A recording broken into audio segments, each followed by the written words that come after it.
จะแบกคนเดียวก็ได้บ่หรือว่าไงเลยได้คือกันให้น้องๆไปจับนี่ได้บ่จับผู้นี่นึงได้บ่หรือบ่ได้ทำบ่ได้เลยจับบ่ให้ผู้ใหญ่2คนนี่แต่ว่าแท้ว่าส่วนนั้นซุ่มน้อง2คนจับบ่จับแล้วแบกขึ้นได้บ่นี่มันยากขึ้นหัวกระไดนะจับในยกเลยน้องยกทำช่วยแบกมาเลยติชิดขึ้นบ่บ่ว่ามาเขาสิให้ชิดขึ้นบ่แสดงว่าเงินนี่คาดองนี่30 ล้านเบิดเลยถ้าว่าเอาเบิด3นี่ก็90 ล้านเนาะ90 ล้านซึ่งมันเพิ่นจะได้2คนเพิ่นเอาผู้ชายคนเดียวมาเอา2คนหรือว่า3คนนี่ได้บ่แม่ก็บัดนี้ก็สิให้น้องๆเพิ่นขอบใจน้องบ่ไกลเนาะแม่นให้ขอบใจอ้ายเพิ่นอยู่ทางประเทศไทยเพิ่นล่ะที่ว่าเอาข้าวเอามีมาให้น้องให้ชื่อน้องขอบใจเนาะเอาให้แม่เพิ่นมานั่งนำนี่แม่ขอบใจนะลูกเอ้ยให้พรเพิ่นพร้อมอายทางไทยทางลาวที่อุตส่าห์เอาให้น้องเขา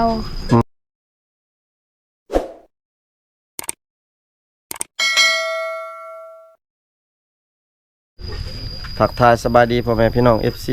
เบิร์ดสุขุสุคนพี่น้องเอ้ยการยินดีต้อนรับ FC เข้าสู่ช่องบ่าวผู้ไทยคือเก่าเนาะพี่น้องเนาะมื้อนี้บ่าวผู้ไทยแล้วก็ทางทีมงานพี่น้องเอ้ยเนาะมาเป็นสะพานบุญให้น้องสาวจอยน้องสาวลอยน้องสาวหล่าพี่น้องเอ้ยที่ว่าเป็นสาวแม่ห้างแล้วก็แม่ใหม่คนนึงพี่น้องที่ว่าอยู่เฮือนคนเดียวกันพี่น้องเนาะแล้วก็มื้อนี้พิเศษมาเป็นสะพานบุญมาส่งข่าวสารพี่น้องเอ้ยเนาะแล้วก็มีไว้หรือว่ามาม่าเนาะพี่น้องเนาะมาส่งให้น้องเพิ่นตอนนี้ทางทีมงานก็มาฮอดบ้านของน้องสาวทาง3เลยพี่น้องเอ้ยอันนี้ก็แม่นทางหลังนี่แม่นเฮือนของน้องเพิ่นพี่น้องเอ้ยก็ขอบใจทางอ้ายใหญ่เพิ่นพี่น้องเอ้ยที่ว่าสงสารแล้วก็อีต้นน้องๆเพิ่นทาง3เนาะแล้วก็ครอบครัวของน้องเพิ่นได้ซื้อข้าวแล้วก็ซื้อมีพี่น้องเอ้ยเนี่ยอยู่ของกินนั่นแหละข้าวสารอาหารแห้งพี่น้องมาฝากมาต้อนน้องเพิ่นว่าเห็นความทุกข์ความยากของน้องๆเพิ่นพี่น้องเอ้ยแล้วก็ครอบครัวของเพิ่นเนาะลงมาเลยพี่น้องเอ้ยเพิ่นก็ได้ซื้อข้าวซื้อของมาให้เนาะทางทีมงานเนาะจากเบาไกลเพิ่นก็ได้ตอนนี้ก็มาฮอดเฮือนของเพิ่นพี่น้องเอ้ยน้องเพิ่นก็ทาง3ก็เกียมมารับเครื่องเนาะนี่พี่น้องเว้ยเดี๋ยวบอกทายสิไปทักทายน้องก่อนสบายดีน้องโดยสวัสดีน้องสบายดีน้องลามีแต่ภูมิงามเนาะมื้อนี้เนาะอยู่เฮือนเบิดเนาะมื้อนี้เนาะโดยพี่น้องเว้ยเดี๋ยวจังน้อยแม่นสิให้บ่าวแทนมาเพิ่นแบกขึ้นให้พี่น้องเว้ยทางทีมงานเราได้อยู่ติบ่าวแทนมาได้อยู่เนาะครับมองแบกเข้าตลอดชั่วโมงเพิ่นนี่สายช่วยพี่น้องเว้ยสายแบกสายยังหาเพิ่นได้พี่น้องเว้ยเดี๋ยวสิพาทีมงานแล้วก็น้องๆเพิ่นขึ้นเพื่อนเพิ่นช่วยสิขึ้นอยู่เพื่อนน้องก็ได้เด้มื้อนี้ได้เนาะโดยตัวพี่น้องน้องฮู้แล้วว่ามี FC ซื้อเครื่องซื้อของให้ฮู้แล้วเนาะพี่น้องรอติดตามกันจังหน่อยพี่น้องเว้ยจะแบกคนเดียวก็ได้บ่หรือว่าไงเลยได้คือกันให้น้องๆไปจับนี่ได้บ่จับผู้นี่นึงได้บ่หรือบ่ได้ทำบ่ได้เลยจับบ่ให้ผู้ใหญ่2คนนี่แต่ว่าแท้ว่าส่วนนั้นซุ่มน้อง2คนจับบ่จับแล้วแบกขึ้นได้บ่นี่มันยากขึ้นหัวกระไดนะจับในยกเลยน้องยกทำช่วยแบกมาเลยติชิดขึ้นบ่ว่ามาเขาสิให้ชิดขึ้นบ่ไปวันพุ่นน้องเพิ่นห้ามขึ้นแล้วพี่น้องลืมเอามีแล้วพี่น้องน้องสลาเอานี่เอานี่น้องเอานี่สาวหลาหรือสาวร้อยหลาเนาะสลาเป็นปะโอ้ทางทีมงานเราขึ้นเลยพี่น้อง15 ปีพี่น้องเอ้ยคือว่าลูกให้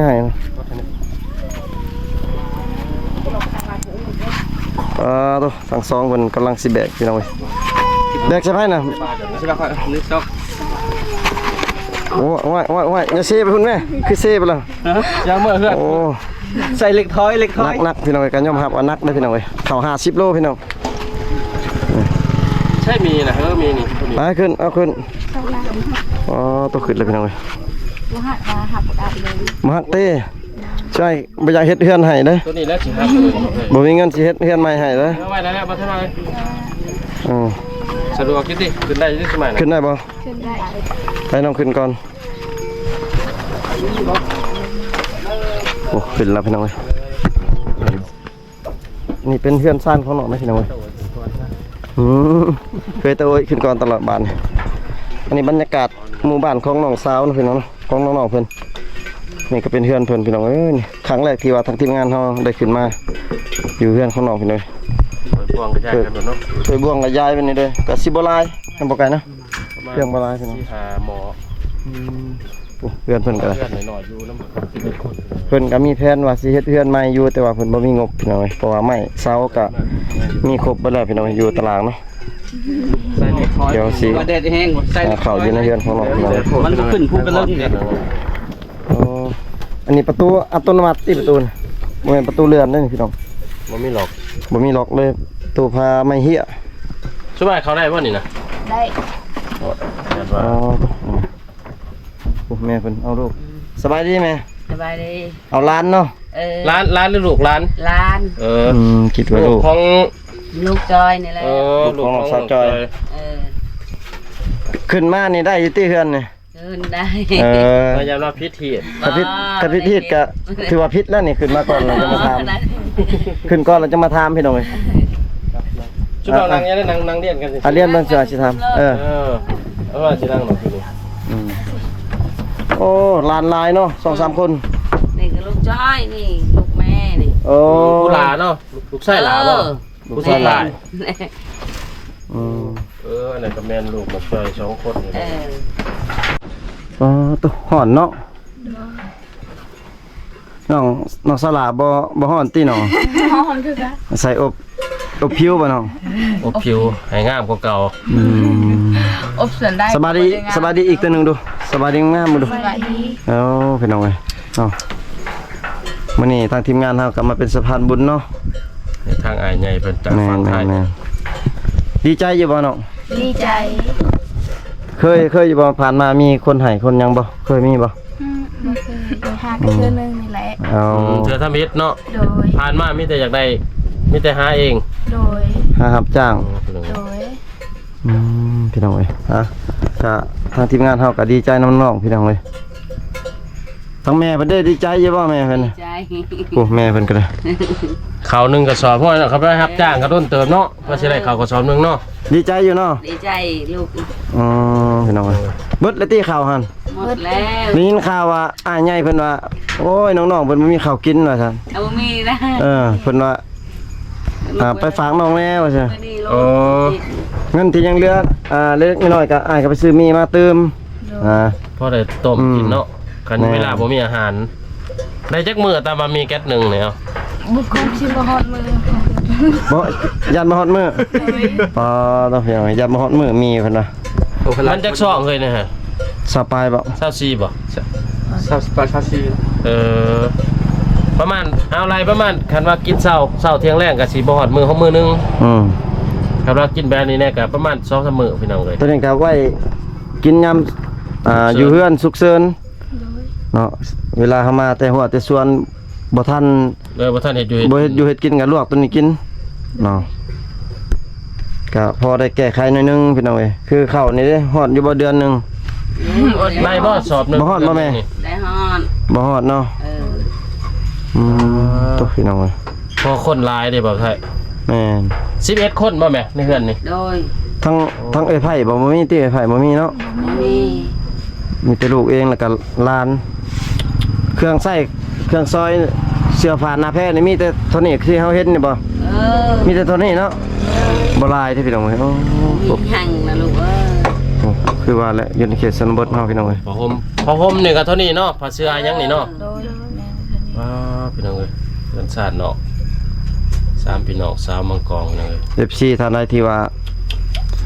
สงสารน้องๆเพิ่นหรือว่าครอบครัวน้องเพิ่นก็สามารถซัพพอร์ตน้องพี่น้องเอ้ย 11คนเนาะบ่าวไทยเนาะ แม่นอยากได้อยู่ที่แบบมีคนผู้ใหญ่ใจดีมาซัพพอร์ตหรือว่าช่วยเหลือนี่อยากมีอยู่บ่ อยากมี อยากมีอยู่เนาะ โดย อยากให้เพิ่นช่วยอยู่เนาะมีบ่ FC เสร็จหาหลังจากที่ชุหมายมาถ่าย มี จักคน 2 คน3 คนประมาณนั้นแหละ เออ ลมเพิ่นอยู่ติ ลม เพิ่นโทรมาก็รับล่มเพิ่นเด้อ ดึกคืนก็โทรได้ลาโทรหากัน อ๋อ มีแนก 12โมงก็โทรบ่ โดย โอ้ อืมบ่คันมีเวลาก็ล้มเนาะคันบ่เฮาคาเวียกคางานก็บอกเพิ่น แม่น เนาะ ส่วนว่าเอ้ยน้องสิไปเสียอย่าให้อย่าซนกันเด้อมื้อนี้ก็บอกเพิ่นน่ะนะ แม่น เวลาบางๆซุมน้องก็ล้มบ่แม่นว่าสิล้มจนบ้าอยากบางงานเนาะว่าใช่เนาะ แม่นคันว่าเพิ่นมักเพิ่นฮักกะคันสิน้องฮักมักกะบอกเพิ่นฮักคือกันว่าสิเนาะบ่ให้แบบว่าเพิ่นโทรมาแล้วก็บ่รับแล้วก็วางสายบอก ใช่ครับ บอกก็บ่เฮ็ดเนาะมันหั่น บางเทื่อล้มก็เพิ่นไปเล็กๆน้อยๆก็บางเทื่อ แม่ เพิ่นใจดีเพิ่นซื้อนั่นซื้อนี่ให้ก็มี แม่ ช่วยเหลือดูสงสารเด้ ผ่านมานี่มีเลยเนาะบอกไกลเนาะ มี คือคนที่ว่าเพิ่นสวยแล้วแบบบ่ฮับเพิ่นบ่ล้มเพิ่นสินะเพิ่นสิว่าเครียดซัง แม่น อ๋อ เพิ่นก็บ่อยากซอยได้อพวกเฮาซอยเนาะ แม่ โทรไปก็บ่รับหรือว่าแชทหาทักหาก็บ่ตอบนี่พี่น้องเอ้ยเพราะว่าบ่ตีแต่ผู้ใหญ่ใจดีหรอก แม่นนี่ได้คือว่าเงินเน็ตคือว่าน้องตั้งได้แต่2มื้อบ่น้องว่า โดยเอางง อ๋อ ก็เลยตะ เท่าไหร่ตั้งเท่าไหร่ 50,000แม่น 50ได้2มื้อ โดย 50,000 มันเคยนะดู บ่ แล้ว บ่คุ้ม50,000บ่ได้ บ่ล่ะครับบ่ได้ลิ้นดุปานใดติ บ่ มันบ่ได้เบิด อย่า น่ะ เบิดมือเบิดเวท บ่ บ่ธรรมดามันบ่เบิดน่ะสำหรับ 50,000ยันน้องตั้งผิดน่ะบางทีก็ได้ เบิ่งแล้ว สิแม่นแหละ บ่แล้วอ้ายสิตั้งให้ใหม่อ้ายสิโอนใหม่ เอาแหละ เอาบ่ คือใหม่ เอา อ้ายสิเติมให้ได้นี่อ้ายสิเอาเงินอ้ายอีกให้เติมให้ โอนั้นตั้งโอ พี่น้องเว้ย โทรศัพท์3คนใส่เครื่องเดียวกัน 3คนสั่นเครื่องเดียวเนาะ โดย ไผใส่ลายกับหมูโทรศัพท์ไผจับลายกับหมู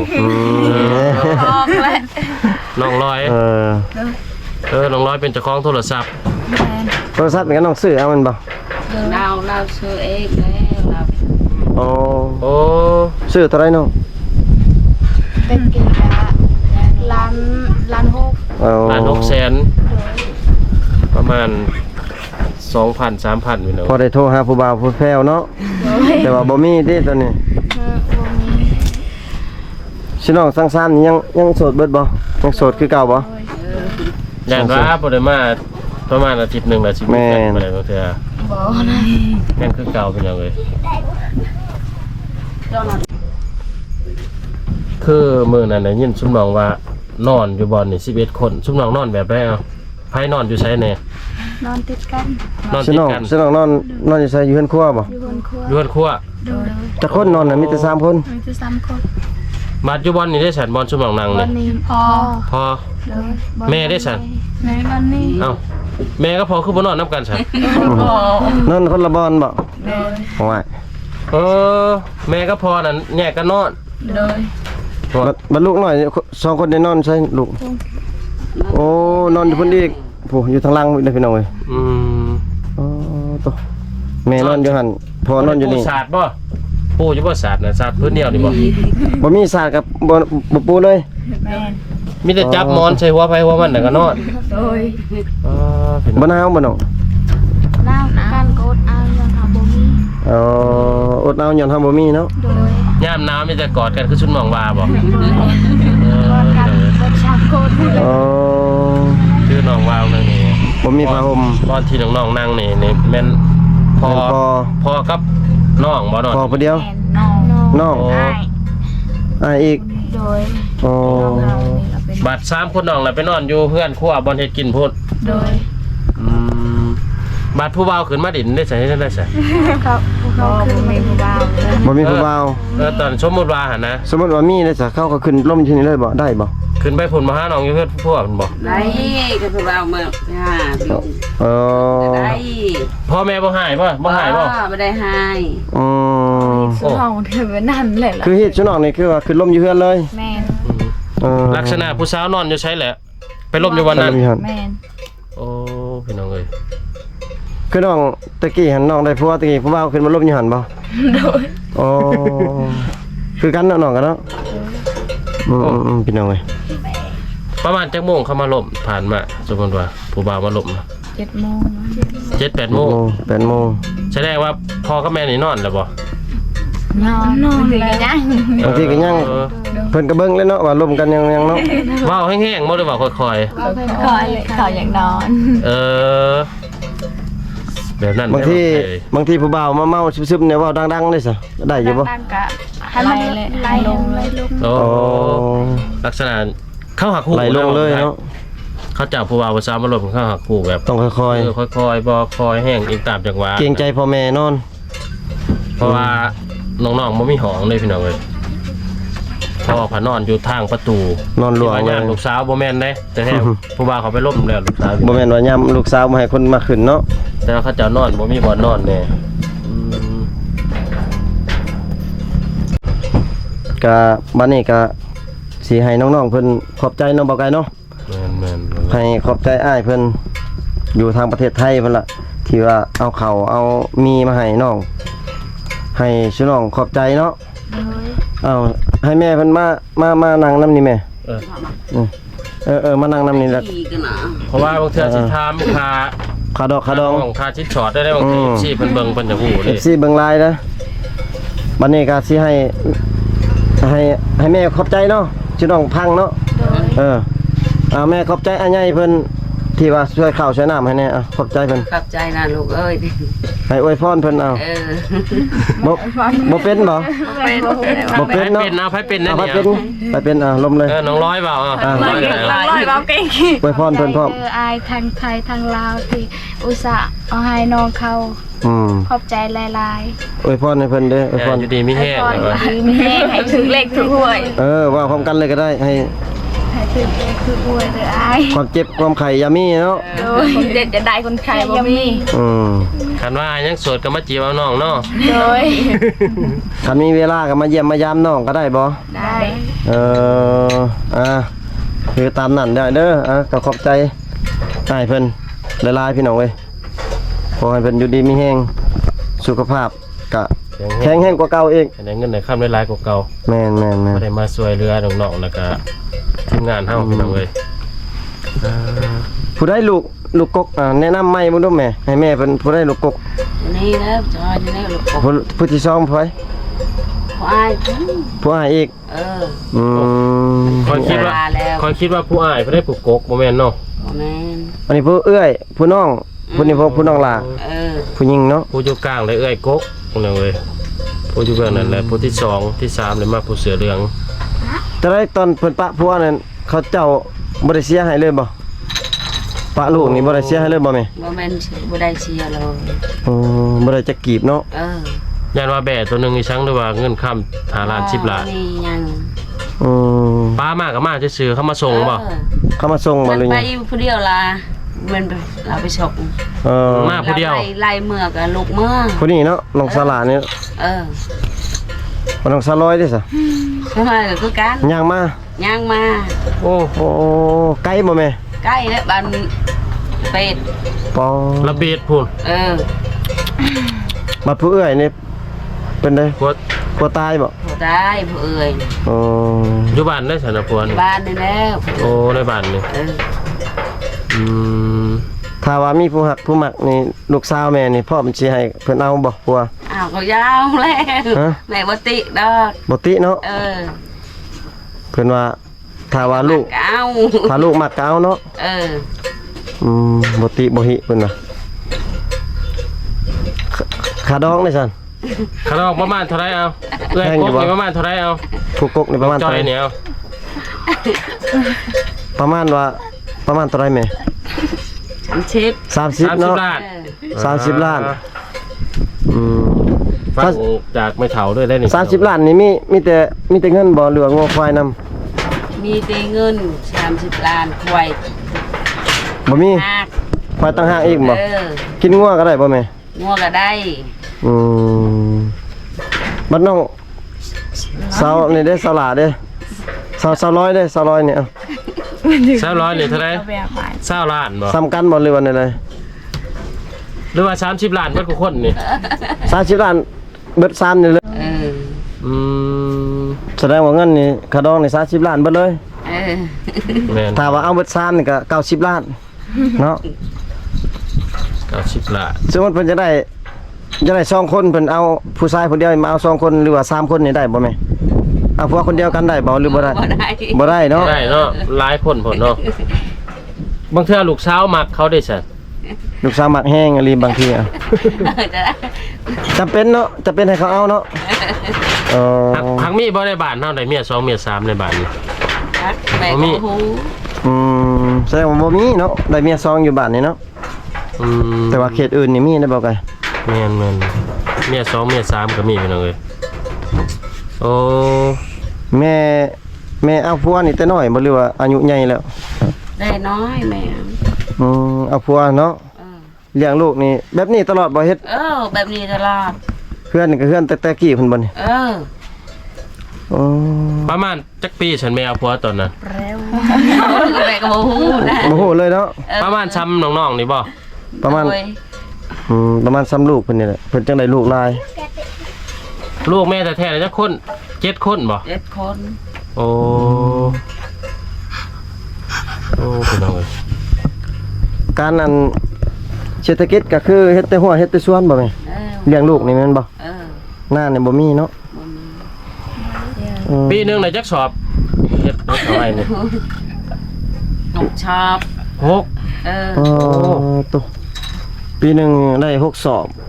สิเอาหยังกินพี่น้องข้าวเปลือกซ้ำเนาะ6สอบเนาะ เขาให้ก็บ่งามเลยเนาะ บ่งาม 6สอบบ่ได้สมจักสอบสอบหนึงนี่ 6สอบน่าจะได้อยู่บางที เนาะมันเขา กำมาซีนี่ประมาณ50กิโลสอบหนึงพี่น้องปีนี้เฮ็ดจักบอลใช่มั้ยให้น่ะเฮ็ดจักบอลไทย2โอ้แล้วเบิดแล้วบ่ซักให้ แล้วยังบ่ซัก ยังบ่ได้ซัก ยังตก แต่ว่าก็ฝนตกมาแล้วซักเลย ตกก็ซักเลย แม่เพิ่นเว้าภาษาลาวบ่เก่งเนาะ มันไม่บ่ฮู้นะ นี่ได้ซ้ำนี่ก็ถือว่าโอเคอยู่ คือว่าเก่งแล้วกระจายไป หนังสือก็บ่ได้เข้าเด้อเนาะบ่ฮู้เรียนเนาะ โอ้ยแม่ก็บ่ฮู้ กระจาย ซุ่มน้องๆนี่บ่ได้เข้าเรียนบ่เข้าบ่ บ่ได้เข้ามีแต่ ดีๆไอ้บุญอะไรเขา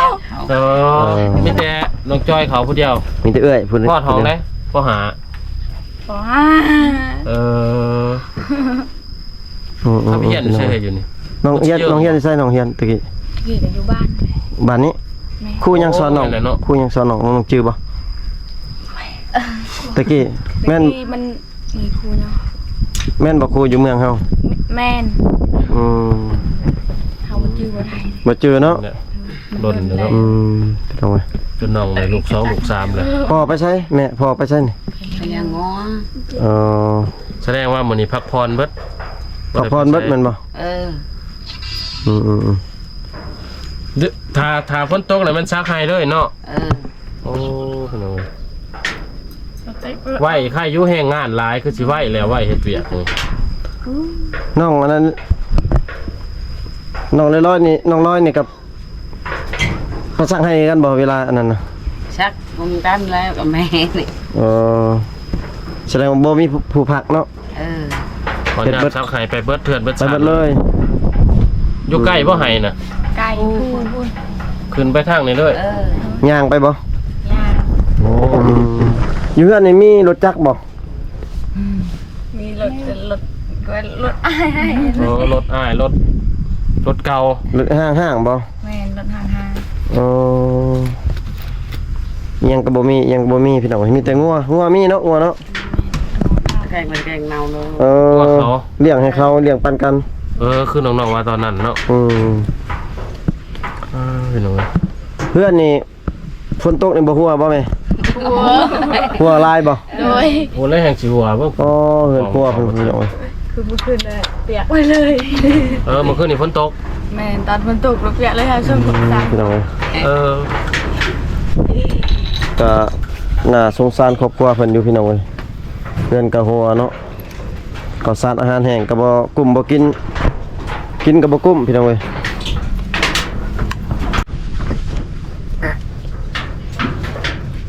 พี่น้องเลยคือน้องๆกับแม่เพิ่นเรามากก็ถือว่าใจดูสงสารเนาะมาแท้เนาะ แม่ ยังขาดคนช่วยคนเหลือพี่น้องเลย ถ้าว่ามีผู้ช่วยผู้เหลือนี่ก็คือสิดีเนาะน้องเนาะ โดย แต่นี่ก็ยังดีใจเลยเนาะในข้าวสอบหนึงกินในหลายอาทิตย์เติบพี่น้องเอ้ยประมาณ2อาทิตย์เพิ่นบ่จัก แม่น 10ปลายมื้อนี่ได้เนาะ ได้อยู่ ไหน คันสมมุติว่ามื้อหน้ามื้อในมีเพิ่นซอยนี่มันอยากได้หยังคือน้องๆเด้อว่าแม่นี่อยากได้ อ หยั ยู่ ง ในเฮือนนี่ตัวมันจำเป็น จะได้เฮือนจะได้เข้าแล้ว อยากได้ข้าวเนาะ จะได้ข้าวจะได้เฮือน นะ ได้ผ้าห่ม ผ้าห่ม โดย โอ้ลายพี่น้องจะได้เฮือนจะได้ข้าว เพื่อน ผ้าห่ นี่ ม ยังว่ามันใหญ่เอาแบบ แม่น ข้าวกับผ้าห่มเนาะ เสื้อนอน เสื้อนอน พัดลม พัดลมมีแล้วโอ้ อืม เวลาฮ้อนเฮ็ดแนวใดฉันบ่มีพัดลมเนาะ อดเอานอนอดเอาเลยนะมึง บ่ได้มีแนววิบ่ มีแต่จี้เอาจี้อันแหละวี พี่น้องเอ้ยก็ คันเวลาหนาวก็ถือว่าผ้าห่มพื้นเดียวบ่ห่มอ่ะจักพื้นผ้าห่มชุมน้องนอนซับมกคามคนนี่ เพื่อนเดียว พื้นเดียว โดย อืม ถือว่ายากเลยเนาะว่าไทยเนาะพื้นเดียวห่มนำกันละ3-4 คนพี่น้องเอ้ย ชื่อน้องอยู่นำกันหลายคนบัดนี้บ่ผิดกันบ่มีบ่ผิดกันมีบ่2-3ไอ้น้องมีบ่ ผิดเวลาผิดก็ผิดอะไรก็ ผิดจะลายผิดเรื่องหยังเนาะเฮ็ดเวียกบ่หรือว่าเฮ็ดหยัง ญาติผู้บ่าวกันบ่ บ่ แสดงว่าส่วนน้อยเนาะสิผิดกันเนาะส่วนหลายก็ถือกันพี่น้องเพิ่นว่า อืมก็ถือว่าความต้องการน้องๆก็มีข้าวกินเนาะหลักๆเนาะว่าไทยเนาะ แม่นเขากินกับผ้าห่มเสื้อนอนแล้วก็ลักษณะก็คือเงินนั่นแหละเนาะให้เงินแล้วก็เพิ่นไปซื้อให้ซื้อผ้าซื้อหยังซื้อข้าวเนาะ หรือว่าถ้าว่าผู้ใหญ่ใจดีอยากซอยให้ แม่น แม่เฮาไปซื้อให้ก็ได้พี่น้องเอ้ยเอามาให้ แม่น น้องๆหรือว่าอยากเอาเงินมาให้น้องๆเลยก็ได้ แม่น ยิ่งตามความสะดวกพี่น้องเอ้ย คือบัดนี้แล้วนี่เพิ่นให้เอาเงินไปซื้อข้าวมาให้ก็ซื้อข้าวมาให้ซื้อให้มาเป็นแต่สะพานบุญให้ เป็นผู้ เอามามอบให้ มอบให้ต่อจากเพิ่นอีก อืม พี่น้องเอ้ยก็ทางทีมงานก็ได้มอบข้าวแล้วก็มอบมีให้ทางครอบครัวน้องเพิ่นแล้วพี่น้องเอ้ยก็คือน้องว่าอยู่ในคลิปนั่นแหละความต้องการน้องเนาะก็มีข้าวมีเสื้อนอนมีพัดลมพี่น้องเอ้ยก็หลายๆแนวเครื่องใช้อื่นๆอยู่ในเฮือนน้องพี่น้องเอ้ยถ้าว่า FC หรือว่าผู้ใหญ่พี่น้องเอ้ยที่ว่าอยากช่วยเหลืออยากสนับสนุนก็สามารถทักหาทางทีมงานเฮาได้พี่น้องบ่ว่าจะเป็นเงินคำก็ได้พี่น้องเอ้ยข้าวสารอาหารแห้งเนาะเครื่องนุ่งก็ได้บ่อยากได้อยู่บ่เครื่องนุ่ง อยากได้ เสื้อผ้าพี่น้องเอ้ยก็เพิ่นก็อยากได้คือกันเนาะคลิปนี้ก็บ่าวไทยก็สิได้ขออนุญาตปิดคลิปไว้เพียงเท่านี้ก่อนพี่น้องเอ้ยขอบอกขอบใจ FC ที่เข้ามาติดตามรับชมคลิปแต่ต้นจนจบพี่น้องเอ้ยอยู่ดีมีแฮงเบิดสุขทุกคนพี่น้องบ๊ายบายเนี่ย มันได้